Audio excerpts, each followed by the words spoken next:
कैसे हो दोस्तों। आज की कहानी एक ऐसी बहादुर महिला पे है जो अपने हस्बैंड को बचाने के लिए अकेले ही गुंडों के सारे ग्रुप से भिड़ जाती है। कहानी की शुरुआत होती है, हमें एवा नाम की एक लड़की को दिखाया जाता है जो रात के अंधेरे में किसी आवाज को सुन के जाग जाती है और अपने पिता को चिल्लाता हुआ सुनती है। जब वो देखती है तो कुछ गुंडे उसके घर में चोरी करने के इरादे से आके उसके पिता को मार डालते हैं, जिन्हें देख के वो आक्रोश हो जाती है और दोनों गुंडों को शूट आउट कर देती है। फिर सीन शिफ्ट होता है 12 साल बाद का, जब एवा की शादी होने वाली है डेरिक नाम के एक लड़के से। हालांकि डेरिक के पिता रॉबर्ट ने इसे इस बात पे पुनः विचार करने के लिए कहा कि ये एवा वही है जो अपनी पुरानी आदतों में फिर से शामिल हो सकती है और तुम्हारे साथ भी कुछ गलत कर सकती है। लेकिन डेरिक उनकी एक भी बात नहीं सुनता है और एवा पे भरोसा करते हुए एग्रीमेंट पे सिग्नेचर कर देता है और साथ जीने मरने की कस्में खाते हुए शादी कर लेते हैं। फिर सीन शिफ्ट होता है स्पेन का, जहाँ ये दोनों अपने हनीमून के लिए आए हुए होते हैं, जहाँ उन्होंने खूब मौज मस्ती की और थंडर ट्रक की सवारी भी की और साथ ही साथ जेट स्काइट और एयर विमान की उड़ान भी भरी। ऐसी ही रोमांचकारी गतिविधियों में भाग लेते हुए अपने समय को पूरी तरीके से एक साथ बिताया। फिर एक शाम उन्होंने एक आकर्षक समुद्री तट रेस्टोरेंट में भोजन किया और शांत मॉल में लुभावनी समुद्री तट दृश्य का आनंद लेते हुए रोमांटिक बातों में तल्लीन हो गए। फिर डेरी को टॉयलेट लगने पे वो यहाँ से उठ के जाने लगता है और एवा को यहीं वेट करने के लिए कहता है। जब एवा अकेली बैठी होती है तो मैनी नाम का एक अजनबी अपनी आकर्षक मुस्कान के साथ एवा के पास आता है और उसे पहाड़ों में 1 मील लंबी जिपिन लाइन राइड आजमाने के लिए कहता है, जिसे सुन के एवा भी मान जाती है। लेकिन उससे पहले तो वो उन्हें एक नाइट क्लब में ले जाता है जहाँ वे दोनों खूब डांस करते हैं और मौज मस्ती करते हैं। तभी बिग बेज नाम के एक खूंखार गैंगस्टर की नजर एवा पे पड़ती है और वो मन ही मन एवा में दिलचस्पी लेने लगता है और उसके साथ फ्लर्ट करने का प्रयास करता है। लेकिन डेरिक उसके बचाव में आगे आता है और उसे ऐसा ना करने के लिए कहता है। फिर भी वो उसकी एक भी नहीं सुनता है और प्राइवेट पार्ट को टच करने लग जाता है, जिसे देख डेरिक को गुस्सा आ जाता है और उससे दूर हटने के लिए कहता है। लेकिन उल्टा बिग बेज उसी पे ही वार कर देता है, जिससे उन दोनों में घमासान फाइटिंग होने लगती है और एवा भी अपने असली रूप में आ जाती है, जिसमें वो एक एक करके सभी को मारने लगती है और अपने पिता द्वारा सिखाई गई हर एक टेक्निक का उपयोग करती है। लेकिन दूसरी तरफ इस क्लब का मालिक भी इन सभी की हरकतें देख रहा होता है और डेरिक और मैनी भी एवा की फाइटिंग देख के हैरान हो जाते हैं। लेकिन मैनी एवा को शांत कराते हुए क्लब से बाहर ले जाता है और उन्हें अपनी कार में बैठाते हुए होटल की ओर जाने लगता है। लेकिन मैनी रास्ते में कहता है कि क्या बात है एवा, मैंने आज तक ऐसी फाइटिंग कभी नहीं देखी, इतनी हिम्मत आती कहाँ से है तुम्हें, जिसमें एवा उसे कुछ भी नहीं कहती है और गुस्सा करने लग जाती है। फिर सीन शिफ्ट होता है अगली सुबह का, जहाँ एवा और डेरिक सोते रहते हैं। तभी उनके दरवाजे की रिंग बजती है। जब वे देखते हैं तो वहाँ पे मैनी होता है और वो उन्हें बताता है कि बिग बेज उनकी तलाश करते हुए यहाँ तक आ चुका है, इसलिए तुम्हें मेरे साथ यहाँ से निकलना होगा। जिसमें एवा और डेरिक भी सहमत हो जाते हैं और उसके साथ जाने लगते हैं। फिर वे उन्हें उसी जगह ले जाता है जहाँ वो नाइट में एवा को बता रहा था, जिपिन लाइन पर। लेकिन एवा को तो इसे करने से डर लगता है और वो भाग लेने से झिझलाती है। हालांकि डेरिक और मैनी द्वारा उसे आश्वासन करने के बाद वे आखिरकार इसे आजमाने में हिम्मत जुटाती है, जिस कारण एवा को महसूस होता है कि जिप लाइन उतनी अच्छी नहीं है और वो दोबारा जाने के लिए इनकार कर देती है, जिसे सुन के मैनी खुद जाने लगता है और उसमें सफल भी हो जाता है। फिर आती है डेरिक की बारी, जो कि मजे से रिकॉर्डिंग करते हुए आगे बढ़ता है। तभी एक पॉइंट पे आके उसे महसूस होता है कि उसके जिप लाइन की रस्सी टूटने वाली है। इससे पहले कि वो किसी को कह पाता, उससे पहले ही रस्सी टूट जाती है और वो हिम्मत करके ऊपर वाले रस्से को पकड़ लेता है, जिसे देख मैनी उसे बचाने के लिए आगे बढ़ता है। लेकिन दुर्भाग्य से सीमित बचाव उपकरणों के कारण मैनी उसे बचाने में असमर्थ हो जाता है और डेरिक अंततः नीचे गिर जाता है। तभी एवा बिना किसी हिचकिचाहट के तुरंत अपने पति को खोजने के लिए जंगल में जाती है और कुछ समय इधर उधर भटकने के बाद वह अंततः उसे मिल जाता है। लेकिन डेरिक की कंडीशन बहुत ही ज्यादा खराब होती है और उसका एक पैर भी टूट चुका है। इसके अलावा एवा को एहसास हुआ कि डेरिक के पास जो भी पैसे थे वो गायब थे। इसके बाद वो सभी मिलकर डेरिक को व्हील चेयर के माध्यम से एम्बुलेंस में चढ़ाते हैं और एवा भी उसके साथ जाने की जिद करती है। लेकिन वो पेशेंट के साथ किसी को भी अलाउ नहीं करते हैं, इसीलिए वो एवा को हॉस्पिटल का एक कार्ड देके वहाँ से जाने लगते हैं। लेकिन एवा के पास और कोई ऑप्शन नहीं होने की वजह से वह किसी की मोटरसाइकिल लेके एम्बुलेंस का पीछा करती है। हालांकि कुछ देर आगे बढ़ने के बाद एवा एक रोड एक्सीडेंट में दुर्घटनाग्रस्त हो जाती है। फिर भी वो उठ खड़ी होती है और हॉस्पिटल पहुंचती है और काउंटर पर जाके डेरिक का रूम नंबर पूछती है। लेकिन वो एवा को सूचित करते हैं कि डेरिक नाम का कोई भी पेशेंट यहाँ पे एडमिट नहीं हुआ है, जिसे सुन के एवा भयभीत हो जाती है और सिटी के सारे हॉस्पिटलों में जाके छानबीन करने लगती है। लेकिन उसे निराशा हुई कि किसी ने भी डेरिक के विवरण से मेल खाने वाले मरीज को भर्ती नहीं किया और वो सोचने लगती है कि डैडी के पास से पैसे गायब होने और एम्बुलेंस में मुझे साथ नहीं ले जाने इसमें कुछ गहरी साजिश है। इसीलिए वो पुलिस स्टेशन में जाके डेरिक के लापता होने की रिपोर्ट लिखाती है और उसे उम्मीद होती है कि डेरिक जरूर मिल जाएगा। फिर अगले दिन डेरिक के पिता रॉबर्ट और उसकी बहन सैंडी एवा से डेरिक के लापता होने की खबर सुनने के बाद कैरिबियाई द्वीप पहुंचते हैं और एवा रॉबर्ट और सैंडी के साथ मिलकर जांच की प्रगति के बारे में पूछताछ करने के लिए पुलिस स्टेशन जाते हैं, जहां पर रोमन गाजा होता है जिन्हें डेरिक के मामले की जांच करने के लिए नियुक्त किया गया था और वो एवा को डेरिक की दुर्घटना के बारे में जो भी जानकारी एवा के पास है वो उन्हें बताने के लिए कहता है, जिसमें एवा ने गायब हुए पैसों और एम्बुलेंस के बारे में बताया। तभी रोमन ने कहा कि यह द्वीप खतरनाक होने के लिए जाना जाता है। यहाँ पर अपराधी आप जैसे दिखने वाले अमीर पर्यटकों का अपहरण करते हैं और उनसे फिरौती मांगते हैं। फिर वे सभी वहाँ जाते हैं जहाँ डेरिक की दुर्घटना हुई थी। जब रोमन ने एक कर्मचारी से पूछताछ की तो कर्मचारी ने दावा किया कि वे दुर्घटना के दौरान यहाँ पर मौजूद नहीं था, जिसे सुनकर एवा क्रोधित हो जाती है और उसे पकड़ के जबरन पूछताछ करने लगती है। लेकिन रोमन उसे वहाँ से छुड़ा के पुलिस स्टेशन ले आता है और रात वाली फाइटिंग का वीडियो दिखाता है, जिसे पता चलता है कि उसने द्वीप के सबसे खतरनाक गिरोह से पंगा लिया है, इसीलिए उन्होंने तुमसे बदला लेने के लिए डेरिक का अपहरण किया है। बाद में एवा ने द्वीप के चारों ओर डेरिक की तस्वीर वितरण करना शुरू कर दिया और स्थानीय लोगों के पास जाके पूछताछ करना शुरू किया। लेकिन एवा का यह प्रयत्न असफल रहा क्योंकि किसी को भी डेरिक की कुछ भी जानकारी नहीं थी। इसी बीच रॉबर्ट तो ये मानने लगा था कि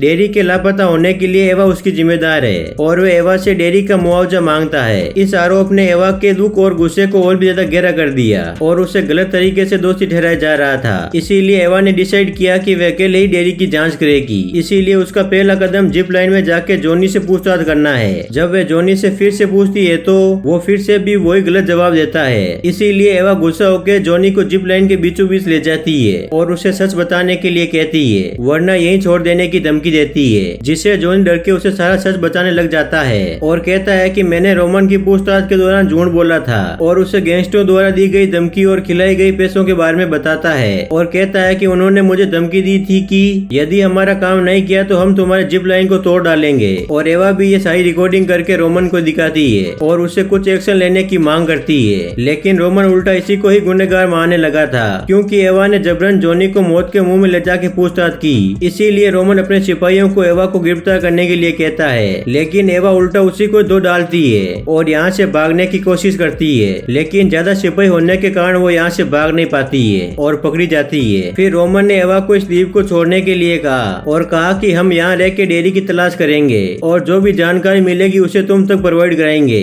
फिर रोमन ने एक सिपाही के साथ एवा को इस द्वीप को छोड़ने के लिए भेज दिया, लेकिन एवा यहाँ से जाना नहीं चाहती है। फिर भी वो मजबूर थी क्योंकि उसके हाथों में हथकड़ियां बंधी हुई थी। लेकिन एवा कहाँ रुकने वाली थी, उसने वॉशरूम जाने का बहाना बनाया, इसलिए ऑफिसर को उसके साथ जाना पड़ता है। वे जो ही वॉशरूम जाने लगती है तब ऑफिसर को दरवाजा बंद करने के लिए कहती है, लेकिन वो बंद करने के साथ साथ खुद ही अंदर आ जाता है, जिसका फायदा उठाते हुए एवा उसकी धुलाई कर डालती है और अपनी हथकड़ियों को खोल लेती है और बिना किसी हिचकिचाहट के समुद्र में छलांग लगा देती है और उसी कैरिबियाई द्वीप की तरफ वापस जाने लगती है जहाँ डेरिक गायब हुआ था। फिर एवा का पहला प्लान होता है कि वह पहले मैनी को ढूंढेगी, इसलिए वो नाइट क्लब में जाती है जहाँ वह पहले डेरिक के साथ गई थी। तभी उसे मैनी भी नजर आ जाता है, लेकिन वो सबके सामने हमला नहीं करना चाहती थी, इसलिए अकेला होने का इंतजार करती है। वे जो ही वॉशरूम की तरफ जाने लगता है तभी एवा भी उसका पीछा करती है और उसे दबोच लेती है। लेकिन मैनी ने कहा कि मुझे इस बारे में कुछ भी नहीं पता है, यदि तुम चाहो तो मैं तुम्हारी मदद कर सकता हूँ। इसलिए मैनी एवा को अपने घर ले आता है और अपनी माँ से एक दोस्त के रूप में परिचित कराता है। फिर मैनी ने डेरिक के मामले की जांच करने की अपनी योजना शुरू की। तभी बातचीत के दौरान मैनी ने सुझाव दिया कि उन्हें डेरिक के अपहरण के पीछे के मास्टरमाइंड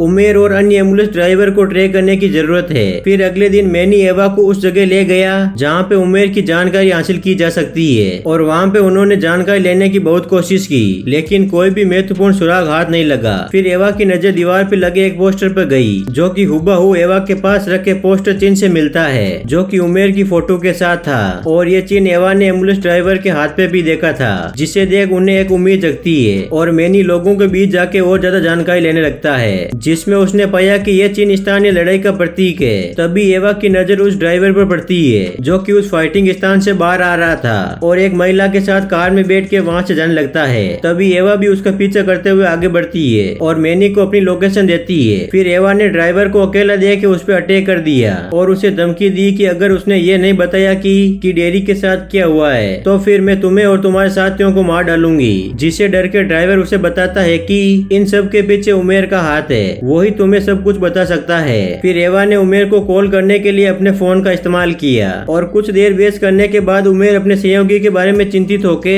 एवा से उसकी लोकेशन पे आने के लिए कहा। तभी एवा जाते संग ही उमेर को पीटने लग जाती है और जमीन पे गिरा देती है, लेकिन दुर्भाग्य से एवा से गोली शूट हो जाती है जिससे उमेर की रिसेंटली मृत्यु हो जाती है। लेकिन आखिरकार फिर से उसे पुलिस ने पकड़ लिया और गिरफ्तार कर लिया और ये सोच के पुलिस की गाड़ी में चढ़ गई कि ये उसे पुलिस स्टेशन ले जाएंगे। लेकिन यात्रा के बीच उसे एहसास हुआ कि पुलिस जानबूझकर उसे मारने के लिए जंगल में ले जा रही है। तभी पुलिस वालों ने बीच रास्ते में अपनी गाड़ी रोकी और बाहर निकल के एवा के लिए कब्र खोदी जो अभी भी कार के अंदर थी और एवा ने अपने आप को हथकड़ी से मुक्त कराने की कोशिश की जिसमें वो सफल भी हो जाती है और पुलिस अधिकारियों को पीटने लग जाती है और उनसे चिपचिपा के रोमन के घर पे आ जाती है और रोमन को कॉल करती है कि जल्द से जल्द अपनी बेटी के रूम में आ जाओ अकेले ही। तभी रोमन एवा को देख के चौंक जाता है और उससे दया की भीख मांगता है। तभी एवा उसे सारा सच बताने के लिए कहती है और रोमन ने अंततः कबूल किया कि दुर्घटना के दिन डेरी की ऑपरेशन थिएटर में मृत्यु हो गई थी और उसने कहा उसे इस बात को छिपाना पड़ा क्योंकि उस पर डेरी के ऑपरेशन पर भाई डॉक्टर एल्बार का कर्ज बकाया था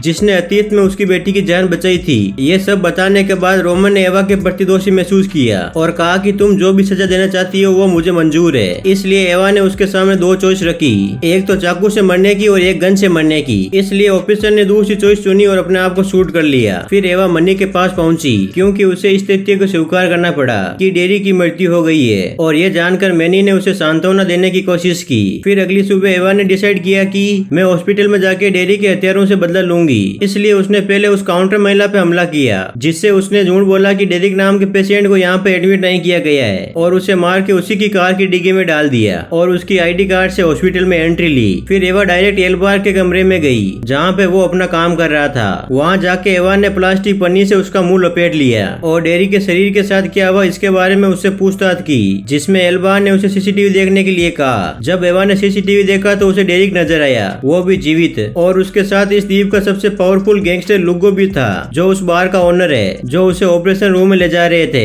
फिर एवा ने डेरी को बचाने के लिए नर्स के वेश में ऑपरेशन थिएटर में एंट्री ली और उसे पता चला कि ये लोग डेरी के रीढ़ की हड्डी निकालना चाहते हैं लुगो के लिए क्योंकि लुगो इस प्रॉब्लम से काफी समय से पीड़ित है। ये सब जानने के बाद एवा ने अपना रूप दिखाते हुए उन सबको गन पॉइंट के नीचे लिया और डेरी को ऑपरेशन थिएटर से बाहर ले गई। लेकिन बाहर जाने पर लुगो के गुर्गों ने उस पर फायरिंग करना स्टार्ट कर दिया जिसमें एवा ने बहुत से गुर्गों को मार गिराया और आपातकालीन निकाय के माध्यम से बाहर निकलने की कोशिश की। लेकिन लुगो और उसके साथियों ने बाहर भी उस पर अटैक कर दिया। फिर भी एवा ने अपना आप को बचाने के लिए लुगो को अपना बंदी बना लिया और उस पर गन पॉइंट करके सेफली यहाँ से बाहर निकल जाती है। उसी वक्त लुगो ने एवा से बदला लेने की धमकी दी और यहाँ से बचने के लिए चलती कार से कूद गया और दूसरी कार से उनका पीछा करने लगा। तभी मनी का मैसेज आता है जिसमें वो उन्हें आगे आने का मार्गदर्शन दिखाता है जिसे वे फॉलो करते हुए कोई सेफ जगह पे आ जाते हैं और वहीं पे ही मनी से मुलाकात करते हैं जो उन्हें उनके देश पहुंचाने की कोशिश कर रहा है। इसके तुरंत बाद लुगो भी गांव में आ जाता है और उनके निवासियों से एवा और अन्य लोगों के ठिकानों के बारे में पूछता है जिसमें उन्होंने बताया कि हमने एवा और डेरी को इस तरफ जाते हुए देखा।